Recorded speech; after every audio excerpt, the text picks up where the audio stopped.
Hello, Coach. Welcome to the Underdog Hoops podcast. You're going to see a great interview here. I hope you guys enjoy it. And if you haven't, go check out Underdog Hoops University, where you can get a 14-day free trial. Helps you kind of get your coaching repertoire in check. And it is a 14-day free trial. I hope you guys go check it out. Welcome to Underdog Hoops, presented by great coaches in our basketball community. From the Underdog Hoops studio in Rancho Cucamonga, California, here is your host, Sam Farrar.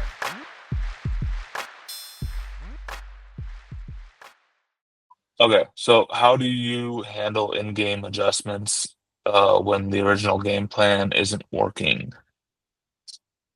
Well, in-game adjustments are pretty easy for middle school. If they're running a press, you put a guy in the middle. We'll have certain plays out of that, but our press break is put a guy in the middle. If they're running 2-3 zone, you put a guy in the middle.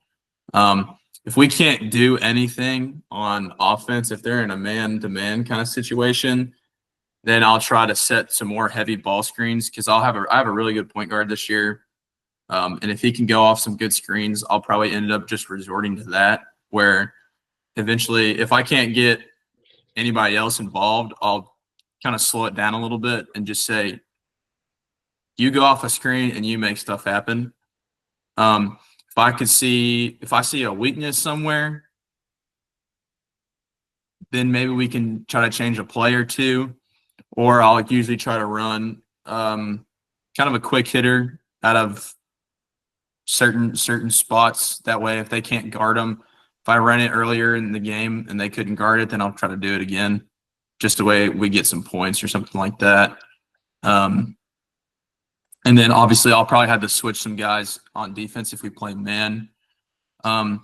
Depending on like if they're faster or bigger or stronger, I have to change up guys, see who they're guarding. The big guy I have this year, he's really athletic and he's not very big, so he can guard the smaller guys, which I like to change him around sometimes just because he can be in a smaller guard's face a little bit better. So I change stuff like that around, and I'll usually change defenses once every game, just to throw people off too. That way they're not necessarily expecting us to start in a 2-3 zone and then go to man or vice versa or whatever. And then I'll usually try to add maybe a 1-2-2 or a 1-3-1 in there. And then if we can really get away with it, maybe a couple like backdoor cuts. I have a really good play out of a horn set with a backdoor cut in there that I'll call when I really need to. I guess that would be it. I don't really know. Can't really think of anything else. Okay. All right, so game preparation, kind of situation stuff. What's your process for preparing for like a big game, like your rival, kind of middle school or So well, the game days for our middle school are usually 4 games in a row. It's girls JV, girls varsity, boys JV. Or sorry, I'm sorry. It's girls JV, boys JV, girls varsity, guys varsity. So usually they'll go into the gym. They'll sit. We have a little designated kind of a student section area. They'll sit there. They'll get all the talking and jokes and all that stuff set aside. I tell them when they get in the locker room, you got to get locked in. You got to be serious. And then I'll usually try to go in there a little bit early, just like to go over things. If they have questions, we'll go over it on the whiteboard. If they have questions about what we did in practice earlier today, if we played the team or earlier in the week, if we played the team before, then if they have questions about what that team might do again. But once they get in that locker room, I tell them, you got to be locked in. If I catch you messing around, then you're going to have to pay for it in practice, either the next day or the next week or whenever the next practice is. If it's a really, really big game, then sometimes I won't even let them joke around before while they're watching the girls JV. I'll go sit with them a little bit and kind of kind of rein them in a little bit before we even start, and then they got to be ready to go in that locker room, or else I get mad. So Yeah, I can definitely relate to that. My guys, I'll tell them to lock in. You guys need to focus right now. If we go like away games or stuff like that, I'm usually just like, hey guys, on the bus, focus. yeah, Um, because I think that that's important. To get away them to games focus. are away games are kind of difficult for us because we'll just sit in the bleachers. There's no one really has a locker room for an away Yeah, team. So I kind of use the same kind of idea. If we're watching the game before, then they like, oh, they can watch the game, they can chat with their friends and stuff. But usually halftime or the third quarter of the game before us, I'll be like, let's start being quiet and going over stuff. If they have questions, this is the time they need to reach out. And I think a big rule of mine is if you're listening to music, that's fine, but you should not be on your phone at all during when you're in that locker room or after halftime. And it's hard for some kids because they love their phones and stuff. So that's mhm, that's yeah, a big that's a big thing of me is oh yeah, getting the phone away from them. yeah. I see that as a good thing. That's Yeah. because then they'll wait to put on their shoes. Then they'll wait to put on everything and get ready. And then Yeah, it's like, come on, it's man. Like you have it's time. 5 minutes before the game. It's like, why aren't your shoes on? Like, come on. Yeah. So I don't do like, hey, like you guys gotta focus and like get your shoes on. Um, we gotta lock in. That's pretty much my thing to my guys. Um, obviously they might be a little more mature than middle school, but Sure they are. they're not really. It's always easy just to threaten them with running. So that's Oh usually what yeah, I do. yeah, and yeah. How do you teach players to perform under pressure? First thing I usually tell them is to breathe. You got to be able to breathe, especially at the free throw line. Free throws are very important in every game, in every situation, in any kind of basketball you play in. If you're a good free throw shooter, you will be good at basketball. So when you're up on that free throw line, you got to be cool, calm, and collected. And that starts with breathing and having a good routine. Um, if we're in a high intense pressure situation during the game and they're not at the free throw line or something, then that's when I'll usually try to use my timeouts and be like, guys, we really got to make sure we do this or we do that. But if they make a mistake, it's okay. You got to earn it back. It's kind of hard. A lot of the kids get really hard on themselves and have really bad attitudes when they make a mistake or they miss a shot or something. And yeah, it does suck when they miss a shot or make a turnover, but that's when they gotta be able to work it back, get back on defense, earn it back, because you never know what's gonna happen. If you throw a steal and you get back and earn it back on defense, sure you might foul or you might be able to cause another turnover for a team. So stuff like that really helps. And just play under control, play to your pace. Don't force anything. Don't try to make something happen that's not going to happen. Trust the offensive system that we run. Trust your teammates. Those are the big things, I think. Trusting yourself and trusting your teammates. And that's Yeah, why we work on that stuff in practice. So I like that. I can tell you kind of what I do when my kids are in pressure situations. First of all, I'll go over them in practice, like, hey, there's a yeah, last second shot, and we're like all the way down at the other baseline. This is what we do. Um, but that's like half the battle. They got to be able to do the other, be able to execute. yeah, Um, so what I'll do is when we're in that game and I can kind of relate it to one that we had last year with one of our, we switched leagues, so we're with a new group of teams, but this group of teams, they were rough. You know, I could kind of get the sense early that they're going to be rough. and tough. They're gonna bully you around. And we were up 10, lost the lead. I think we were down 6, tied the ball game, like in the fourth quarter. Um, and yeah, we tied the game. Very, very just like my kids were exhausted. Um, I then kind of called the timeout. This is overtime number 1.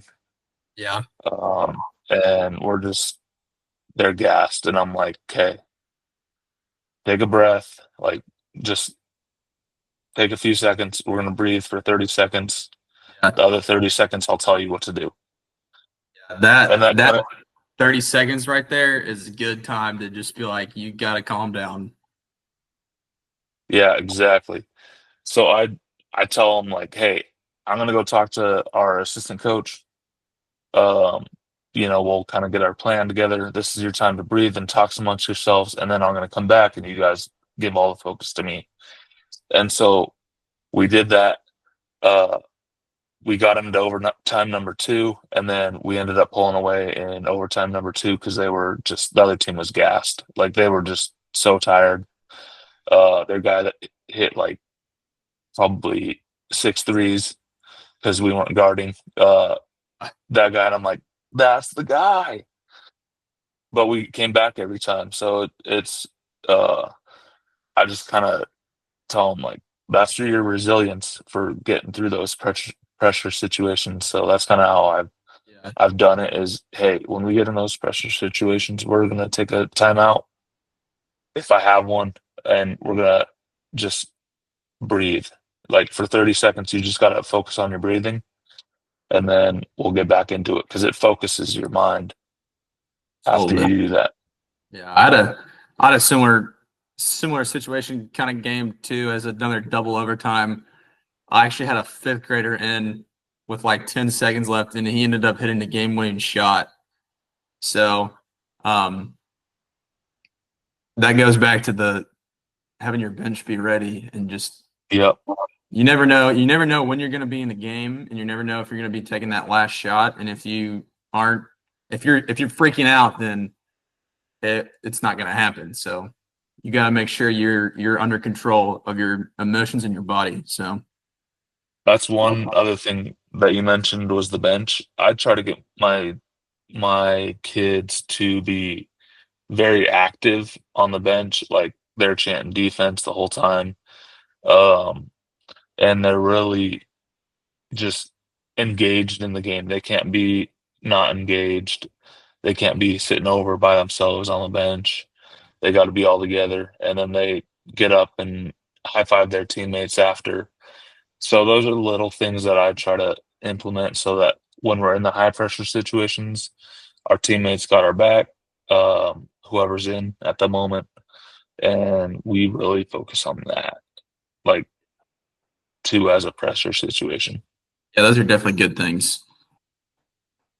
All right. So, um, what's your strategy for late game timeouts? I know we kind of talked about the timeouts, but what's your final shot situation look like? We'll go into that. So if it's a side out, usually some sort of ball screen, maybe try to fake a guy. It depends how much time's left, but usually try to fake a guy to the back court. As kind of a distraction. Have another guy come run through a ball screen, either close to the goal or close to a 3-point line, depending on if I need a 2 or a 3. If I have enough time to get the ball in bounds and run a play, then I'll do that. Usually get it to my point guard, then come run a ball screen, try to drive and kick, or just take it all the way and get fouled. But if I got like 2 seconds left and it's got to be a catch or shoot, usually just kind of sometimes I'll stack them at the free throw line, maybe little ball screen, or not a ball screen. I guess you'd call it a off ball screen with the guy I want taking the last shot. Have 2 guys go separate ways just to clear out. I actually had one. It almost worked pretty well. it was kind of a stack. It was a little bit of a staggered stack at half court. Sent two guys in opposite directions. One guy turned around, set the screen for the point guard. The point guard came towards the inbounders, and we hit the big man rolling towards the basket. He missed the shot, but it worked. It worked pretty well. So, kind of that diversion. They're not really expecting the big man to get that ball on that last shot, kind of thing. Very cool. Okay, so I'll just kind of go with your youth and AU kind of experience.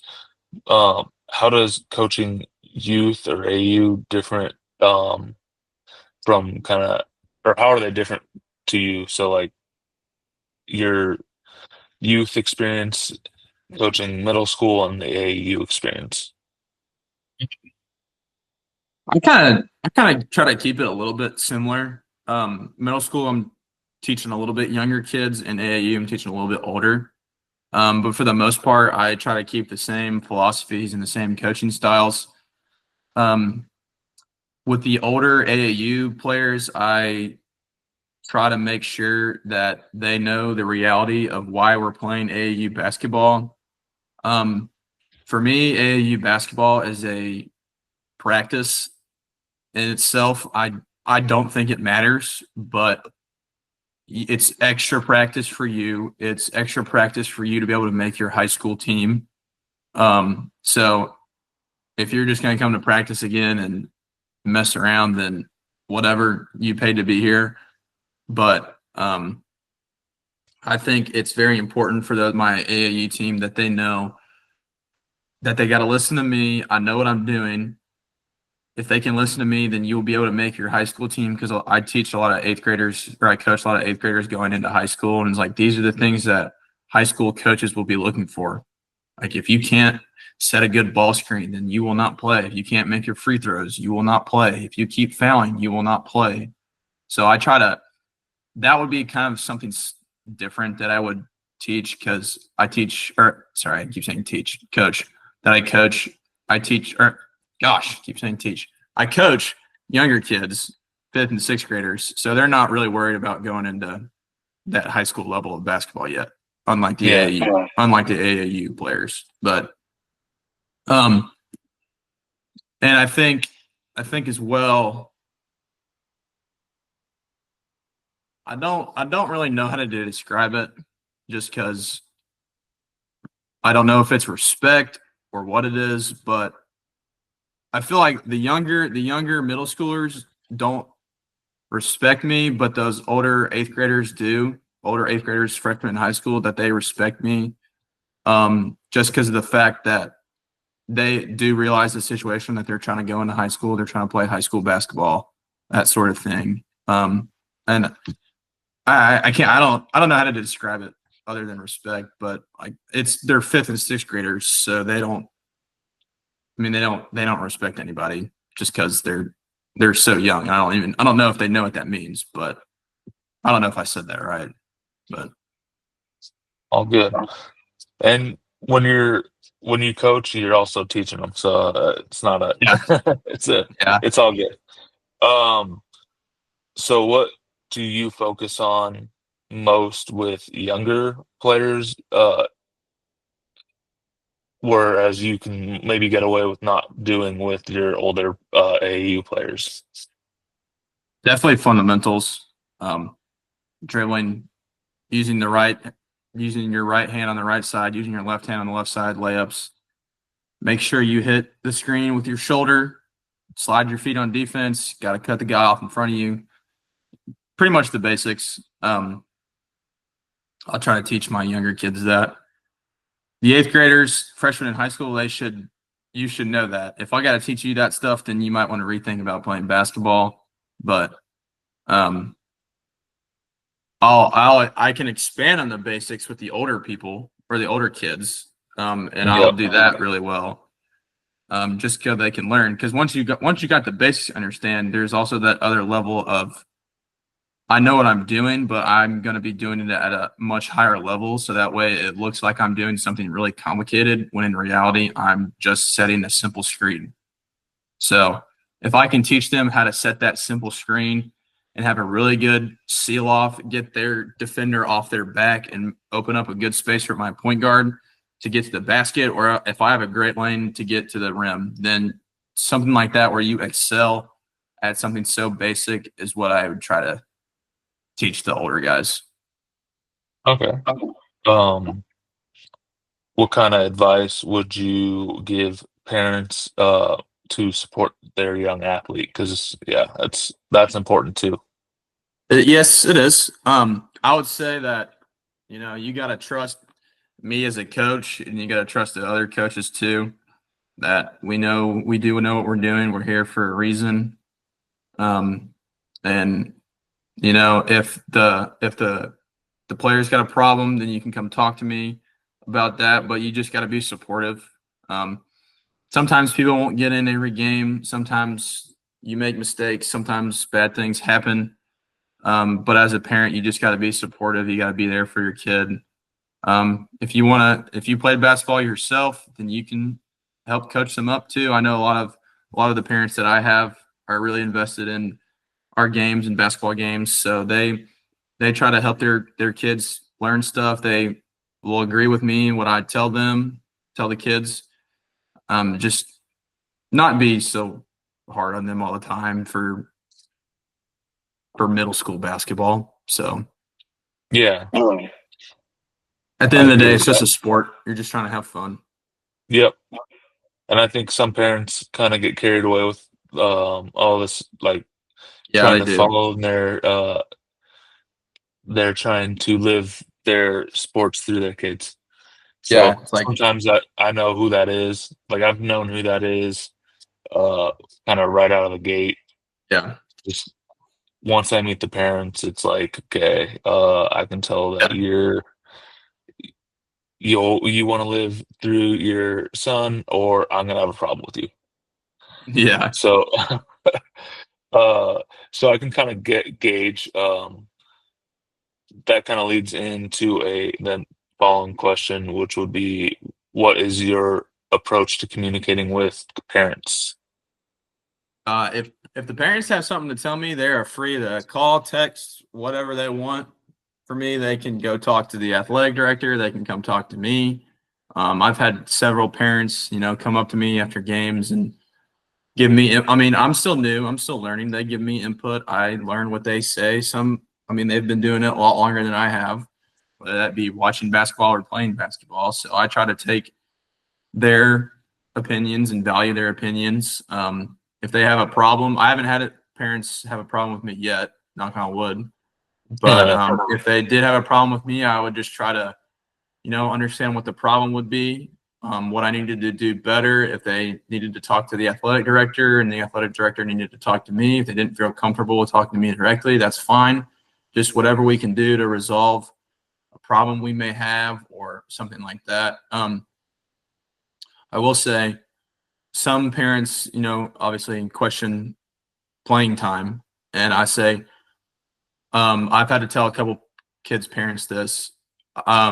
You have to tell your kid that he needs to be better at practice, because I will change my starting lineup. I will change the first couple guys off the bench every week, depending on what kind of practice you have during the week.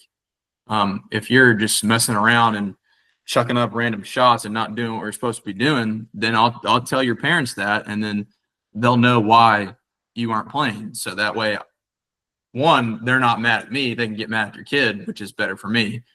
But they can tell their kid, it's like, yeah, you will be able to play if you do better in practice. And I actually had a kid this past year.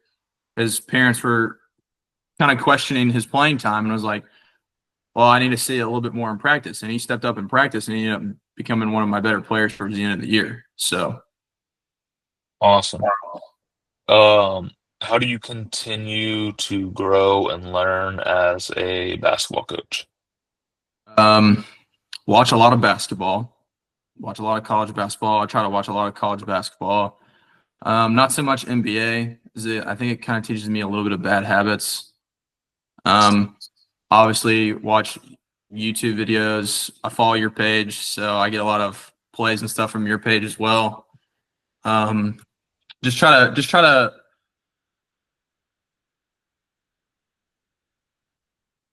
gain experience anywhere I can. If someone needs to tell me something, then I'll listen. If someone wants to show me something, then I'll listen. Try not to just knock on someone just because they're trying to show me something, but just trying to gain experience wherever I can. Of course. I'm still learning, so I don't I I don't think always have I don't think a coach is never not learning. So yeah. So I'll learn until I don't want to coach anymore. yeah, So that's kind of how I take it is I'll learn until I'm either dead or yeah, I or agree. not I coaching agree. anymore. Um so what's been your most rewarding moment as a coach?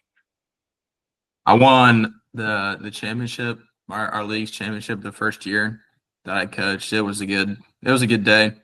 All the kids were so happy. I was really happy for them. All the parents really happy. So the joy that I get, or the joy that the kids and the parents get, is what gives me happiness. So last year we fell a little bit short, but I thought that a lot of the parents and a lot of the players were pleased with our season. So that brought me a little bit of joy, even though we didn't get where we wanted to get. Um, but those things. Okay. I like that. Um okay, what's a lesson that you've learned the hard way in your coaching career? Mm. I feel like trying to force situations onto the players and trying to force certain players into certain situations. Um, Sometimes I just have to let the players play, and if they make a mistake, they make a mistake. I can't be too hard on them. If I know one of my starters has an issue with chucking up shots randomly, then I'm like, you can't be doing that in this situation. So I might bench you in the final 2 minutes of the game. Whereas I would need someone to distribute the ball, try to go get a layup and not take a sidestep 3-pointer, something like Mhm. that. Or just kind of trusting my players to do what's right. I mean, they're not going to make every shot. Yeah. They're middle schoolers, so they miss a shot, then just gotta take it with them. So I think the biggest thing that I've learned the last few years is just, hey, you got the next play. Don't worry about the one that you just took. Next play, I agree. because they they'll get it in their head like, oh, I gotta miss that shot, like, and then they'll do terrible because they'll walk back on defense or jog back on defense, and then they'll miss an assignment, and then it's just a catalyst. So I try to tell them, hey, be have that next shot like mentality, like, hey, I'll get the next one. Okay. And if you're not like after two or three or four and you're missing them, find something else to do.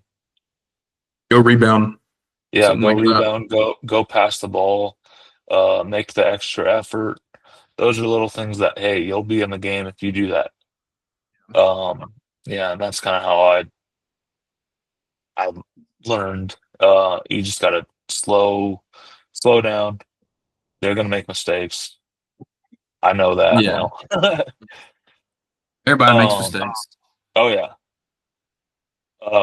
So what's what legacy would you hope to leave behind as a coach? So you can kind of look into the future and kind of what you want to do and all that good stuff. So this is our last question. Well, I hope one day I'm a great, successful either college basketball or NBA coach. That's the dream. I just want to leave behind a legacy of respect and being able to care for my players and not being like some coaches I had when I was growing up that just dogged on you for no reason, just kind of being there, being uplifting for people, being able to someone can come and talk to. Um, just being a good person, I guess, because I feel like a lot of not necessarily, I mean, coaches in basketball and coaches in other sports can be terrible people sometimes. So just leave behind that I don't want to be a terrible person and a terrible basketball coach at the same time. So Yeah, I like that. All right, hold on. Hello, Coach. Thank you for watching the podcast. I hope you guys enjoyed it. Remember, go check out Underdog Hoops University. Get a 14-day free trial. It's $14.99 after that. As of right now, it may be higher as you're watching it later, but go check it out, and we'll see you guys on the next episode.